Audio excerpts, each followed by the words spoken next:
stealth shadow kisses monsoon rain. On a humid Kerala runway, the world's most advanced fighter sits silent. Engines cold, coatings glistening, and a billion eyes ask, was this bad luck or a secret finally caught in the open? Welcome to the deep dive. Today we're taking a close look at, well, a really captivating incident that grabbed headlines everywhere.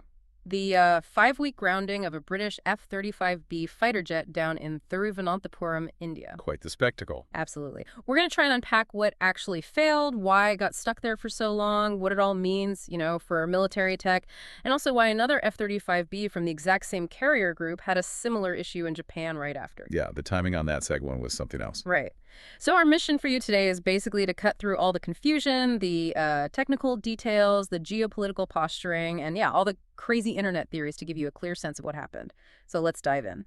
It's always striking how fast a seemingly small mechanical issue with this kind of high-profile tech can just blow up globally. The ripple effects are pretty much immediate. That's a great point. So let's start at the beginning. What actually happened? We're talking June 14th, 2025, a British F-35B.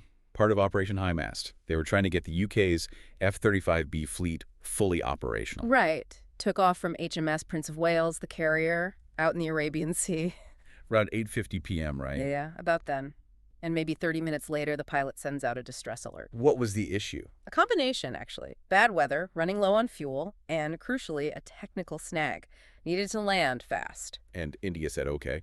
Yep, India gave the green light pretty quickly. The jet landed safely at Thiruvananthapuram Airport in Kerala around 9:30 p.m.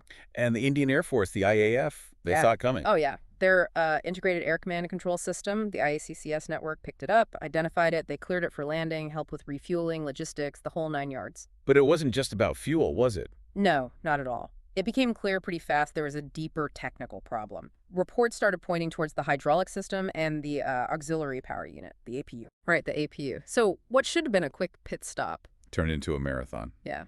This plane, worth what, $115 million, unbelievable, ended up stuck there for about 38 days. That's 5 weeks. 5 whole weeks. And the first repair attempts failed. Yeah, a small crew came over from the carrier, but no luck. Days just kept turning into weeks. So you've got this $100 million jet parked like a rental car on a civilian tarmac. Exactly. Except, this particular rental car is wrapped in layers and layers of secrets, which I guess brings us to the basics. Right. What is this F-35B and why is it so, complicated? Good question. Let's break it down a bit. The F-35B, that's the one that can do short takeoffs and land vertically, right? SNOVL. That's the one. Short takeoff, vertical landing. Engineered specifically for aircraft carriers, tight spots, expeditionary bases. Pretty amazing piece of kit, technically speaking. And its main calling card is stealth, obviously. But it's not actually invisible, is it? No, not quite Harry Potter's cloak. It's more of the shape of the aircraft and these special skin materials, they call them low observable or low coatings. Low coatings, got it. The idea is to scatter radar waves. Yeah. Reflect them away from the radar source. It doesn't make it vanish, but it drastically shrinks the distance you can detect it from and the angles you can see it at. Makes it really tough to get a solid track. Okay. And the systems that failed here, hydraulics and the APU, what do those actually do? So think of hydraulics like the jet's muscles. They move the control surfaces, the things that steer it, plus the landing gear, the brakes. Really crucial stuff. Right. And the APU, the auxiliary power unit, that's basically the onboard generator and starter, it powers up all the systems before the main engines even get going. Sounds incredibly complex. How integrated is everything that one fault can ground the whole plane? Oh, it's deeply integrated. You're talking millions of lines of software code. Every little component, every software patch has to communicate perfectly with everything else. So even a tiny software bug, or maybe a seal that's not quite right, it can just cascade and bring the whole system down. It's this massive, interconnected digital web. Actually, a Pentagon report back in 2023 flagged ongoing issues with the F-35 program, things like software bugs, faulty parts, really long maintenance times. So it's kind of like a smartphone, a jet engine, and a supercomputer all mashed together. That's actually a really good analogy. Yeah. And yet every update talks to every other part, which naturally leads us to the security side of things when one gets stuck somewhere unexpected. Yeah, and that's where things got really awkward, didn't they? The whole security optics thing. India offered them hangar space, right, at their MRO facility? They did, yeah. Maintenance, repair, and operations facility in Thiruvananthapuram. But Initially, the UK turned it down. Declined. Why? Worried about espionage. That was a reported reason, yes. Deep concerns about protecting the sensitive tech, the advanced sensors, the data systems, and especially those LO coatings. They're incredibly sensitive. So the result was this super expensive, super secret jet sitting out in the pouring monsoon rain. For a while, yes. Completely exposed, public view, cameras, not ideal. Doesn't exactly scream confidence, does it? I remember experts saying, every day it sits there, it damages the F-35's image, the Royal Navy's image. Absolutely. There's a PR headache. Right. So eventually they did change their minds. They moved it into the hangar? Yes, but only after their own specialist engineering teams arrived from the UK with their own equipment. Okay. Controlled the situation. Precisely. Minimize disruption, make sure all security protocols were followed to the letter. Once inside, it had round-the-clock armed guards, British RAF police, and Indian CISF personnel. It really highlights the dilemma, though. Totally. Either choice invites headlines. Leave it outside, it looks vulnerable. Put it inside a foreign hangar, raises security questions. It was kind of pick your scandal. And speaking of headlines, this thing exploded online, didn't it? Especially around the detection. The IAF said their system picked it up. Right, their IACCS network detected and identified it when the distress call came in. Standard procedure for an emergency, but... But people ran with it. Mm-hmm. Which brings us to something you mentioned, radar reflectors, Lindbergh lenses. Yes. These are really important to understand in this context. They're basically bolt-on devices, corner reflectors. Bolt-on to a stealth jet. Exactly. They're used specifically in peacetime or non-combat situations. Their whole purpose is to deliberately make the stealth jet more visible on radar. Hang on. Make it more visible. Why? Safety. So friendly air traffic control, other friendly aircraft, military radar systems can see it clearly. You don't want your invisible jet causing an accident in friendly or civilian airspace. Okay, that makes sense. So the idea that it was completely undetectable is probably wrong in this situation. Highly likely, yes. Makes sense. Especially during a ferry flight or, critically, during an emergency situation where being seen is essential for rescue coordination. If those reflectors were fitted, and they probably were. Then all those theories about Indian radar burning through the stealth or jamming it or disabling it become much less plausible. Same goes for the idea it was intentionally testing Indian defenses by, well, getting stranded. Not a very subtle test. No kidding. And what about that kill switch theory, that the U.S. can just shut it down remotely? Both the Pentagon and Lockheed Martin flatly deny any such capability exists. The official line, and the most logical explanation based on the facts we have, points to mechanical failure hydraulics, APU. The IAF reported it as a routine diversion, offered help. Doesn't sound like sabotage. So a whole lot of signal, a whole lot of noise, and maybe a whole lot of narrative building around a technical fault. Pretty much. And remember, there was a real rescue corridor needed. Yeah. You want positive ID in that situation. Which brings us to the actual repair job. Why did it take so incredibly long? Yeah, 5 weeks seems excessive, even for a complicated jet. It's not like changing a tire, I assume. No. Far, far from it. 5th-generation aircraft maintenance. It's on another level entirely. How so? Well, you're dealing with classified parts. For starters, you need proprietary diagnostic tools. Stuff only the manufacturer, Lockheed Martin, really has. The software is highly permissioned. Permissioned software. Yeah, you need specific authorizations to even access certain systems, let alone modify them. Then there are special calibrated sealants you have to use, meticulous work needed if you disturb the LO coatings. Even the screws are security coded. Coded screws? Seriously? Yep.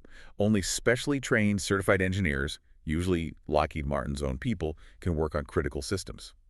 And every single action is logged, documented, overseen by the military. It's incredibly rigorous. So it really is like surgery in a foreign hospital, like you said. And with half the instruments locked away in safes back home, almost literally, the logistics alone were a mess. Flying people in, right? A whole 40-member team eventually, including Lockheed specialists flown in from the UK, plus specialized toolkits, replacement parts, Yeah. all needing to clear complex export controls, then coordinating everything on the ground in India during the monsoon season. Just sounds like a logistical nightmare.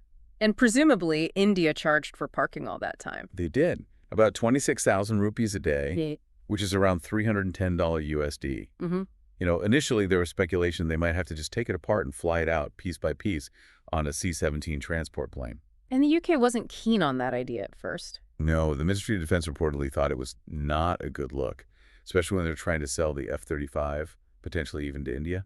Bad optics. But eventually. Eventually, that's exactly what they decided had to happen. Our reports indicate the problem was serious enough that they did dismantle it, remove the wings, the wheels, the central computer, and shipped it back that way. Wow. Suggests the fix wasn't simple at all. And the final parking bill? Came out to about 9.2 lakh rupees, roughly $11,000 USD for the extended stay. So complex, costly repair saga. But the story didn't end with the technical side, did it? The internet kind of took over. Oh, it absolutely did. As someone put it, the internet effectively turned stealth into slapstick. It became an instant online spectacle. Kerala's tourism department had that amazing post, right? Brilliant move. Yeah. The AI image of the F-35 with coconut trees and that fake 5-star review. Kerala is such an amazing place. I don't want to leave. Definitely recommend. Just perfect. And that just unleashed the meme floodgates, didn't it? Totally. Yeah. Jokes about the jet needing an Aadhaar card, India's ID number. Being put up for sale on OLX, the classified site. Wanting local snaps like banana chip. Or demanding the coin or diamond back as rent. It was relentless. And funny as it was, it really shaped how people saw the whole thing. Yeah, that stark contrast. Super advanced, invisible war machine versus this grounded, almost comical reality. Exactly. The long grounding became a genuine PR problem, a global embarrassment for Britain and Lockheed Martin. Really awkward timing given the sales pitch to India. Perception matters hugely with these big defense deals. Which feeds into the broader questions about the F-35's overall reliability. This Kerala incident wasn't entirely out of the blue, was it? No, sadly not. It really amplified existing concerns about the whole program. Things like the extremely high running costs, reportedly around $40,000 per flight hour. That's staggering. And persistent issues with low availability rates, how often the jets are actually ready to fly, plus ongoing software backlogs. The U.S. Government Accountability Office, the GAO, has flagged these things. Rising maintenance costs, fewer usable flight hours than planned. And there have been other mishaps? Yeah, the F-35 fleet globally has had at least a dozen publicly known incidents or accidents since about 2018. And then, almost unbelievably, just days after the Kerala jet finally got sorted, another F-35B From the exact same carrier group, HMS Prince of Wales, makes an emergency landing in Japan, Kagoshima Airport. Another engineering issue was the official reason. The timing was just terrible. Really hammered home that reliability narrative, didn't it? Absolutely. Created a very difficult marketing picture for Lockheed Martin, especially with India watching closely. You can bet state media in rival countries like Russia and China were enjoying it, pushing that overly complex, unreliable narrative. It really became world-class when airborne, world-famous when grounded. So for India, looking at all this, it puts them in an interesting spot, doesn't it, as a potential buyer? A very interesting spot. India is actively looking for its next-generation fighter. They have indigenous options progressing the Tejas Mk2, the AMCA 5th-gen project. They also have strong ties with France for Rafales, potentially the naval version, and ongoing, if complex, discussions about Russia's Su-57. Plus, they already operate the Russian S-400 air defense system. And for India, buying military kit isn't just about the hardware itself, is it?